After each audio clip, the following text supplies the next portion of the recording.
রাধে রাধে বন্ধুরা, শুভ বৃহস্পতিবার। আজকে না আমার পুজো দিতে একটু দেরি হয়ে গেছে। ও বলেছিল সকালে 8টার সময় বেরিয়ে যাবে, তো সেই দিকেই রয়ে গেলাম। তো ওকে সব বানিয়ে টানিয়ে দিলাম। ওর যেতে যেতে বেজে গেছে 9টা। তারপর আমি সব কাজকর্ম সেরে পুজো করতে এসেছি। তখন বেজে গেছে প্রায় কি বলবো, তখন বেজে গেছে প্রায় অনেক টাইমই হয়ে গেছে তখন। তো পুজো দিতে দিতে একটু দেরি হয়ে গেল। তো যাই হোক, আমার পুজোটা হয়ে গেছে। আর এটা হলো আমার তুলসী মঞ্চ, দেখো কত ভালো লাগে দেখতে। তো আমার তুলসী পুজো হয়ে গেছে। তো এই যে দেখো, এই যে ছানাগুলো দেখেছো, মুরগির বাচ্চাগুলো, এগুলোকে এনেছিল অনেক দিন পরে আর কি।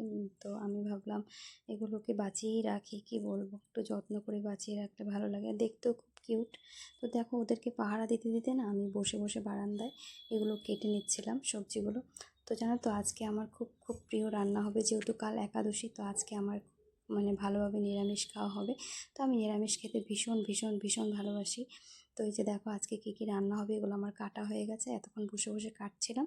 তো এই যে দেখো, আলু পটল দিয়ে পনির করব। তো কি বলে একটা কুন্দুরি না কি জানি, আমি সবজিটার নামও জানি না, সেটা আলু দিয়ে ভাজি করব। তো সেটা করে নিচ্ছি ভাজিটা। দেখো, আমার সবজি কাটা হয়ে গেছে, চাল কুমড়োর মানে চোকলাগুলো ভাজি করব। তো এই যে দেখো, এখন আমি রান্না বান্না করব। তো সবাইকে শুভ দুপুর। তো দেখো, এই যে এই চাল কুমড়োটা মুগ ডাল দিয়ে করব। তো সবাইকে শুভ দুপুর। সবাই ভালো থেকো, সুস্থ থেকো। দেখা হচ্ছে আবার নেক্সট ব্লগে। রাধে রাধে, হরে কৃষ্ণা।